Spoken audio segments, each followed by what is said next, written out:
फिर मैंने एक लम्हा ज़ाया किए बगैर उसकी गर्दन दबोच ली। इस कश्मकश में बोतल मेज पर लुढ़क गई। मैंने फौरन ही उस पर भी कब्जा कर लिया। उसके मुंह से निकला अरे अरे अरे ये, लेकिन फिर ये चीख खरखराहटों में तब्दील हो गई।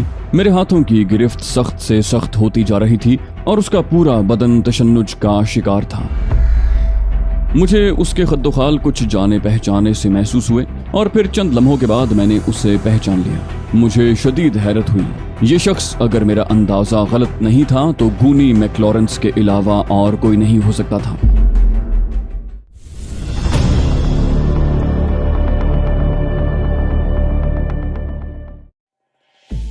तुम लोगों ने मेरे साथ बहुत बुरा सलूक किया है, लड़की ने अफसोस का इजहार करते हुए कहा। ओ चलो, इसके बदले में तुमसे बेहतर सलूक भी कर लिया जाएगा। मिस्टर पोकर शायद मिस्टर रोथरे के ही साथ हैं।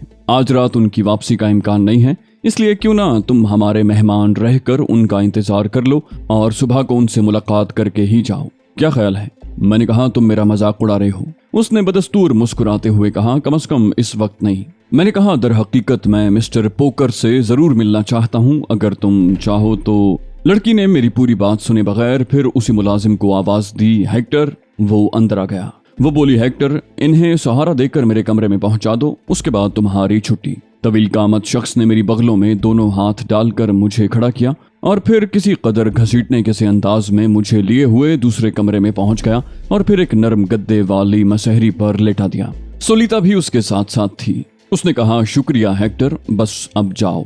तवील कामत शख्स बाहर निकल गया। सोलिता मुस्कुराती निगाहों से मुझे देख रही थी। यक बयक वो जोर से हंस पड़ी। मैं सवालिया निगाहों से उसे देखने लगा। वो बोली, कोई बात नहीं, मैं कदीम दौर की उन वहशी मलकाओं के बारे में सोच रही थी जो तुम जैसे जानवरों को अगवा कर लेती थी। बस यही देखकर हंसी आ गई थी। ये कहकर वो वापस पलट गई। उसके बाद सोलिता ने शराब की एक बोतल निकाली और मुझसे पीने के लिए कहा। मैंने सरीहन इनकार कर दिया कि एक मुसलमान ऐसी गलीज शय को हाथ नहीं लगाता। फिर मैंने एक लम्हा ज़ाया किए बगैर उसकी गर्दन दबोच ली।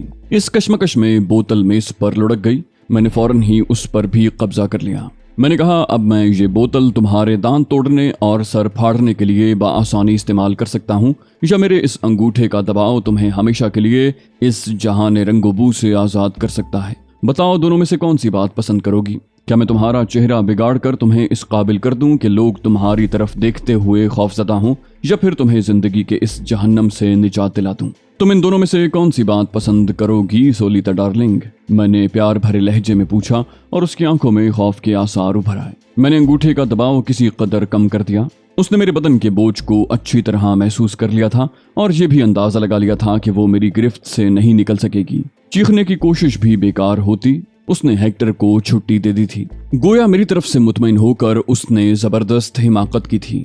उसने इधर उधर सर पटकते हुए कहा, प्लीज कोई ऐसा कदम मत उठाना जो मेरे लिए नुकसानदेह हो। जिंदगी सबसे कीमती शय है और अगर चेहरा दुरुस्त ना हो तो जिंदा रहना ही बेमकसद है। मैंने मुस्कुराते हुए कहा, गुड, खासी समझदारी की बात की है, मुझे पसंद आई। मैंने अपना अंगूठा उसकी गर्दन से हटा लिया। फिर मैंने थोड़ा सा रुख बदल कर कहा, बेहतर है कि अब मेरे पाँव भी खोल दो, मुझे यकीन है कि तुम्हें एतराज ना होगा। हाँ, उठने की कोशिश जरूरी नहीं है। फिर वो मेरे पाँव में बंधी हुई रस्सी की गिरहें खोलने लगी। कुछ देर के बाद मैं मुकम्मल आजाद हो चुका था। मैंने कहा, गुड, शरीफ लड़की हो। ये कहकर मैं खड़ा हो गया। फिर मैंने पीछे हटकर उसकी अलमारी का रुख किया और सबसे पहले उसका पिस्तौल अपने काबू में किया। वो अब पूरी तरह मगलूब हो गई थी, जिसके आसार उसके चेहरे से नमूदार हो रहे थे। मैंने कहा, तो सूली डार्लिंग, तुम पोकर की सेक्रेटरी हो? वो सहमे हुए लहजे में बोली, हाँ। मैंने कहा, रोतरे कहाँ है? देखो, झूठ बोलने की कोशिश सिर्फ नुकसान पहुंचाएगी, इससे तुम्हें कोई फायदा नहीं होगा, क्योंकि जानेमन तुमसे ये मालूमात हासिल करने के बाद मैं तुम्हें यहाँ नहीं छोड़ूंगा, बल्कि तुम मेरी तहवील में रहोगी। इसलिए बेहतर है कि सच बोलो। वो बोली, वो बंदरगाह से दूर समंदर में लंगरअंदाज जहाज आर्गिनो पर है। मैंने पूछा, आर्गिनो? बोली, हाँ, वो यूनानी जहाज है और उसका कप्तान टेरिस है, रोतरे का गहरा दोस्त। मैंने कहा, मेरा ख्याल है तुमने सच ही बोला होगा। उसने कहा, हाँ हाँ, यकीन करो, और मैं आहिस्ता आहिस्ता उसके करीब पहुंच गया। मैंने पिस्तौल की नाली उसकी पेशानी पर रख दी। फिर कहा, बेहुदा औरत, तू अब भी झूठ बोलने से बाज नहीं आ रही है और मैं सच सुनना चाहता हूँ। उसने खौफ के आलम में कहा, सच बोल रही हूँ मैं, यकीन करो। उसकी कुव्वत मुदाफ़ियत ख़त्म हो चुकी थी और अब वो पूरी तरह नर्वस नजर आ रही थी। मैं उसकी सूरत देखता रहा और फिर मैंने पिस्तौल की नाल उसकी पेशानी से हटा ली। मैंने कहा, अच्छी बात है, अगर तुम्हारी ये बात झूठी निकली सोलिता, तो तुम तसव्वुर नहीं कर सकती कि मैं तुम्हारे साथ क्या सलूक करूंगा। चलो उठो। वो उठकर खड़ी हो गई। मेरी समझ में नहीं आ रहा था कि मैं उसे कहाँ ले जाऊं। अगर उसे जख्मी करके यहीं छोड़ जाता तो फिर रोतरे के जहाज तक पहुंचना आसान ना होगा। ये फौरी तौर पर उन लोगों को इत्तला दे देगी। फिर क्या करना चाहिए, मेरी समझ में कुछ नहीं आ रहा था। मैं बड़ी शशोपंज में मुब्तला था। इसे कत्ल करने को भी जी नहीं चाहता था।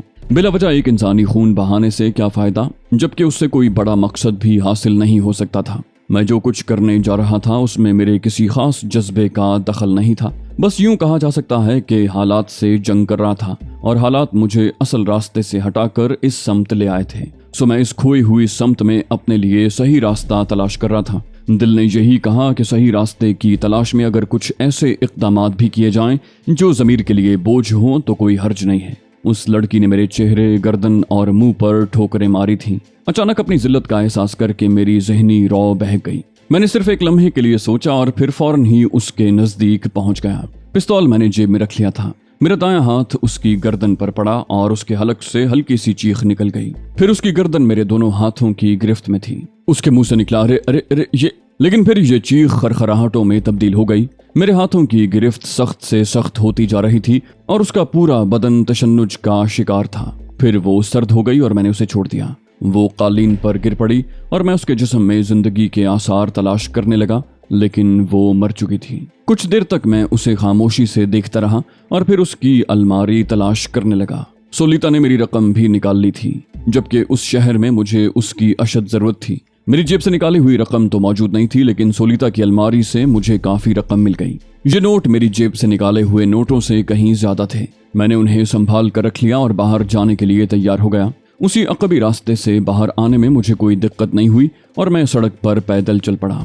तकरीबन 1 मील निकल आने के बाद मैंने टैक्सी पकड़ी और अपने होटल की तरफ रवाना हो गया। मुझे एडमंड रोतरे के बारे में मालूमात हासिल हो चुकी थी। समंदर में जहाज आर्गिनो तलाश करना कोई आसान काम नहीं था, लेकिन उसके बाद उस वक्त एंड्रयू की कमी शिद्दत से महसूस हो रही थी। अगर वो मेरे साथ होता तो 1 से 2 भले की मिसाल सादिक आती। तन्हा ये सारे काम निपटाना मुझे बहुत मुश्किल लग रहा था, खास तौर पर इस शक्ल में कि मैं लंदन से पूरी तरह वाकिफ नहीं था। होटल के बिस्तर पर मुझे काफी कोशिश के बावजूद नींद नहीं आई। मैं अपने मुस्तकबिल पर गौर कर रहा था। वतन की जिंदगी तो एक भूला बिसरा ख्वाब बन गई थी। अब तो चारों तरफ मुश्किलात का दौरा था और मैं इन परेशानियों के समंदर में गोताजन था। ऑलिव हावर्ड के बारे में भी मालूमात नहीं थी कि वो क्या कर रहा है, यहाँ मौजूद है या चला गया। किस तरह इस सिलसिले में मालूमात हासिल करूं? अगर खामोशी के साथ लंदन से निकल जाने का मौका मिल जाता तो मैं यहाँ से चले जाने को सारी बातों पर तरजीह देता, लेकिन मैं जानता था कि ये काम दूसरे तमाम कामों से ज्यादा मुश्किल है। हावर्ड भी मेरी तरफ से बेखबर नहीं होगा। सारी रात करवटें बदलते गुजर गई। दूसरा दिन भी कुशलमंदी लिए हुए था। फिर दोपहर के खाने के बाद मुझे नींद आ गई और शाम को 7 बजे तक मैं गहरी नींद सोता रहा। उसके बाद जागा तो तबीयत हशाश बशाश थी। आज मैं आर्गिनो की तलाश में बंदरगाह जाने का इरादा रखता था। 8 बजे तक तैयार होकर बाहर निकल आया। एक बुक स्टॉल से लंदन का नक्शा खरीदा और एक जगह खड़े होकर उसका जायजा लेता रहा और फिर एक टैक्सी को इशारा करके उसमें बैठ गया। मैंने ड्राइवर से कहा वार्फ, और ड्राइवर ने टैक्सी आगे बढ़ा दी। थोड़ी देर के बाद मैं वार्फ पहुंच गया। टैक्सी का बिल अदा करके मैं चहलकदमी के अंदाज में आगे बढ़ा। चारों तरफ गहरा सन्नाटा छाया हुआ था। समंदर में ज्वार भाटे की सी कैफियत थी। बहुत से जहाज कुर्ब जवार में खड़े हुए थे, लेकिन एक जहाज की टिमटिमाती हुई बत्तियां मुझे उसकी जानिब मुतवज्जे कर रही थीं। जिस तरह से मुझे मालूमात हासिल हुई थी उनके मुताबिक वही जहाज आर्गिनो हो सकता था। मैंने इधर उधर देखा। गिरदोनिवाह में चंद अफराद नजर आ रहे थे। ये सब के सब अपने कामों में मसरूफ थे। मैं टहलता हुआ आगे बढ़ गया। कुछ देर बाद मैंने अपने अकब में किसी के कदमों की आहट सुनी। पिस्तौल पर मेरी गिरफ्त मजबूत हो गई, लेकिन आने वाले के होंठों से हल्की हल्की सीटियों की आवाजें खारिज हो रही थीं। वो नीले रंग की डांगरी में मलबूस शायद कोई लॉन्च मैकेनिक था। मैंने पलट कर देखा, वो मेरे पीछे ही आ रहा था। मैंने रुकना मुनासिब नहीं समझा और आहिस्ता आहिस्ता आगे बढ़ता रहा। फिर वो मेरे नजदीक पहुंच गया था तो मैं उसकी तरफ मुतवज्जे हुआ। मैंने उसे मुखातिब किया, हेलो। वो रुक गया। उसने खुश अखलाकी से कहा, हेलो सर। मैंने कहा, मैं समंदर में सफर करना चाहता हूँ। तुम वो जहाज देख रहे हो? मैं वहां जाने का ख्वाहिशमंद हूँ।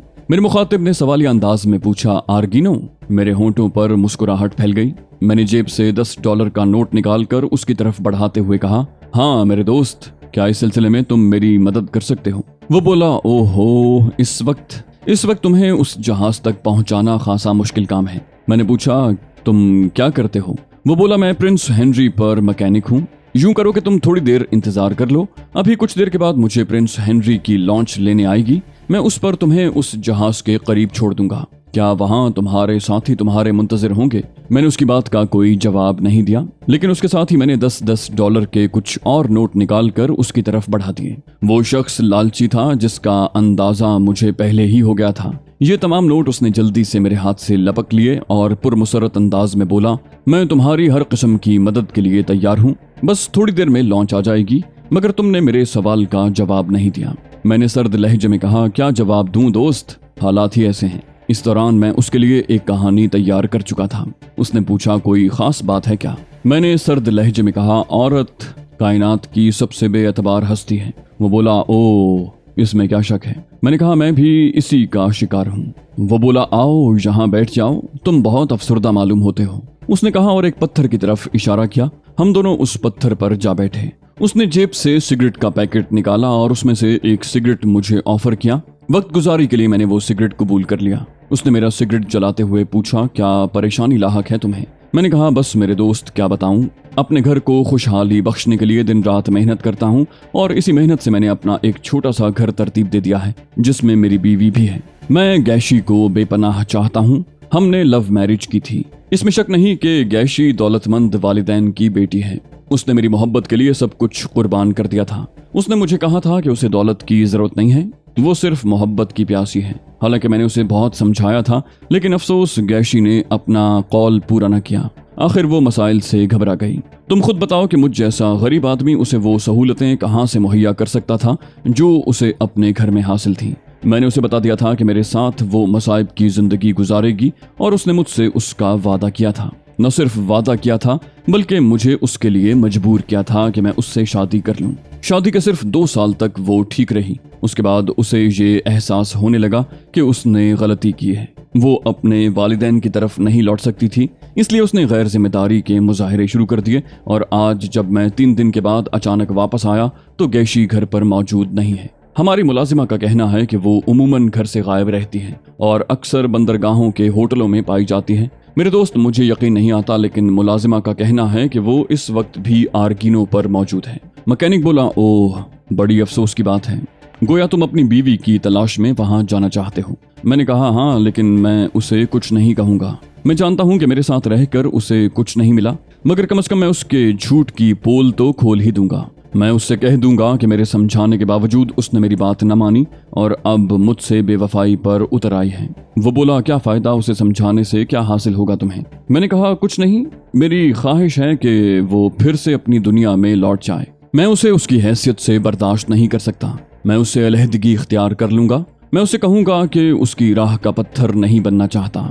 वो मुझसे छुटकारा पाले और अपनी पसंद की जिंदगी गुजार ले। बेचारा मैकेनिक मेरे अफसरदा लहजे से काफी मुतासिर नजर आया।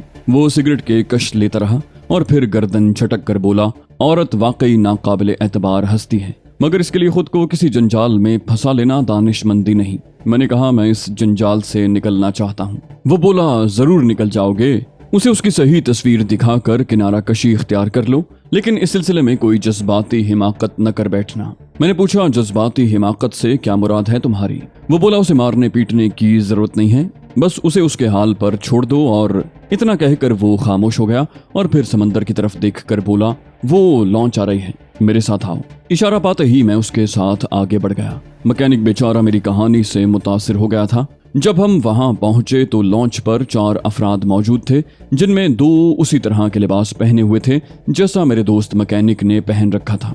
रास्ते में उसने पूछा, तुम खामोशी से जहाज पर जाओगे? मैंने संजीदगी से कहा, जाहिर है। मैकेनिक ने सवाल किया, किस तरह जाओगे? मैंने पूछा, तुम मुझे कोई रस्सा फराहम कर सकते हो?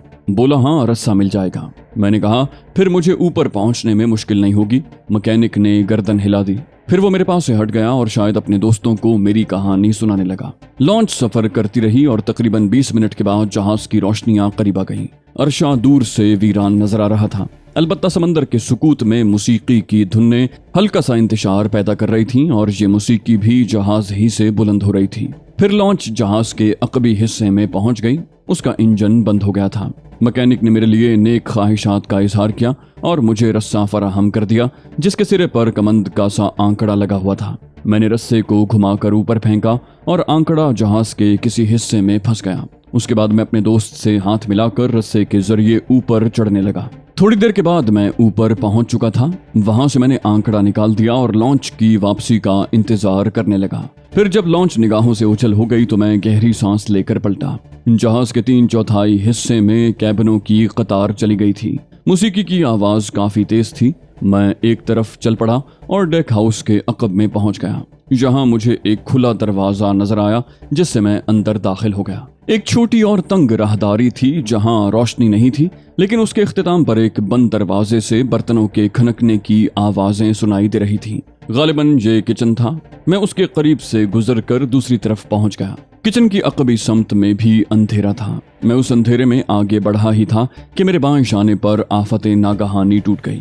गालिबन निशाना मेरा सर था, लेकिन चूक गया था। मैंने एक लम्हे में जवाबी अमल किया और मेरा दायां पांव चल गया। मेरी लात हमला आवर के पेट पर पड़ी और उसके साथ ही उसकी नाक मेरे घूंसे की जद में आ गई। हमला आवर हलक से एक कर्बनाक आवाज निकाल कर जमीन पर गिर पड़ा, लेकिन मुझे भी बस मजा आ गया था। ये घूंसा मारते वक्त मैंने बेख्याली में अपना वही हाथ इस्तेमाल किया था जो पहले ही काफी जख्मी था। बमुश्किल तमाम मैंने अपनी कराहों को रोका और फिर फौरन ही अपनी तकलीफ को भूलकर मैंने हमला आवर की खबर ली जो चकरा कर जमीन पर गिर पड़ा था, लेकिन चंद ही सानियों में उठने वाला था। मैं पलटकर शाने के बल उसके सीने पर गिरा और अपने जिस्म से उस पर भरपूर जरब लगाई। मेरे नीचे दबा हुआ शख्स दोबारा कर्बनाक आवाज में चीखा, रुक जाओ, प्लीज रुक जाओ, मैं खुद को तुम्हारे हवाले करने के लिए तैयार हूँ, रुक जाओ। उसकी आवाज में इल्तिजा थी। मैंने सीधे होकर एक घुटना उसके सीने पर रख दिया और करख्त लहजे में बोला, एडमंड रोतरे कहाँ मिलेगा? उसने भिंची भिंची आवाज में कहा, क्या? फिर खांसते हुए बोला, खुदा के वास्ते ये वजन मेरे सीने से हटाओ, मेरा दम घुट रहा है, मैं मर जाऊंगा, प्लीज। मैंने उसके सीने पर दबाव कम कर दिया।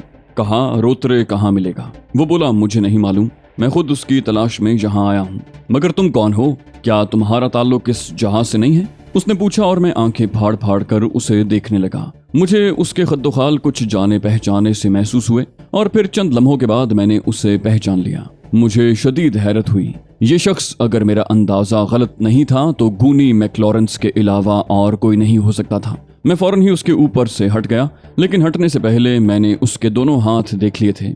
उसका पिस्तौल नजदीक ही पड़ा हुआ था और गालिबन उसी पिस्तौल के दस्ते से उसने मेरे सर पर जर्ब लगाने की कोशिश की थी और सर की बजाय मेरा शाना उसका हदफ बन गया था। मैंने उसका गिरबान पकड़कर उसे उठाते हुए कहा, हेलो गूनी मैक्लॉरेंस। और गूनी मैक्लॉरेंस दोनों हाथ जमीन पर टेक कर पांव फैलाकर बैठ गया। बोला, ओह, तुमने शायद मेरी नाक का बांसा तोड़ दिया है, मैं शदीद तकलीफ और अजियत का शिकार हूँ। मैंने कहा, सॉरी दोस्त, अगर मैं ऐसा न करता तो तुम मेरे सर की हड्डी तोड़ चुके होते। गूनी मैक्लॉरेंस ने पूछा, मुझे अफसोस है, मगर तुम हो कौन? मैंने कहा, बस यूं समझो कि मैं भी तुम्हारी तरह गलत तरीके से इस जहाज तक पहुंचा हूं। गूनी मैक्लॉरेंस ने मुतहय्यराना अंदाज में सवाल किया, मगर क्यों?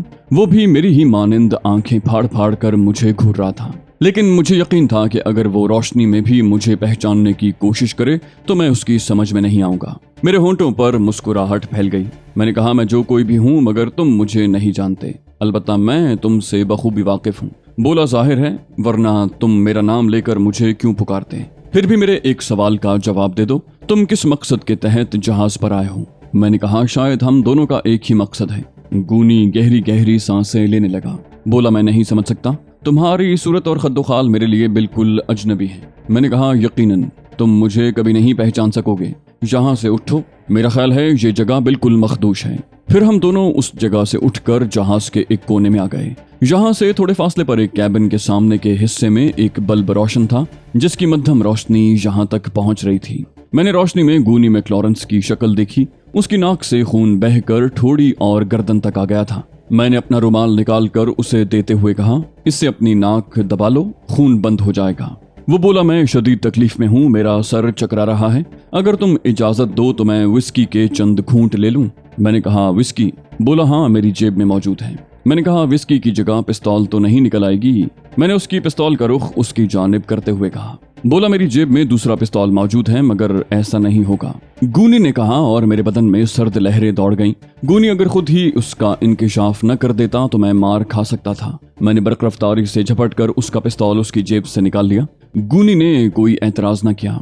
वो बहुत शिकस्ता नजर आ रहा था और बार बार रुक कर गहरी गहरी सांसें लेने लगता था। फिर उसने वो चपटी शीशी निकाल ली जो उसके कोट की दाईं जेब में मौजूद थी। बड़ी बेसब्री से उसने शीशी की डाट खोलकर उसे मुंह से लगा लिया और उसकी तिलछट तक पी गया। फिर उसने शीशी एक तरफ डालते हुए मेरा शुक्रिया अदा किया। भर्राई हुई आवाज में बोला, मुझे अपने बारे में कुछ और बताओ। मैंने हंसते हुए कहा, तुम मुझे पेड्रो कह सकते हो। वो बोला, रोतरे को क्यों तलाश कर रहे हो? मेरी मुस्कुराहट गहरी हो गई। मैंने कहा, मैंने बताया ना कि हमारा मकसद एक ही है।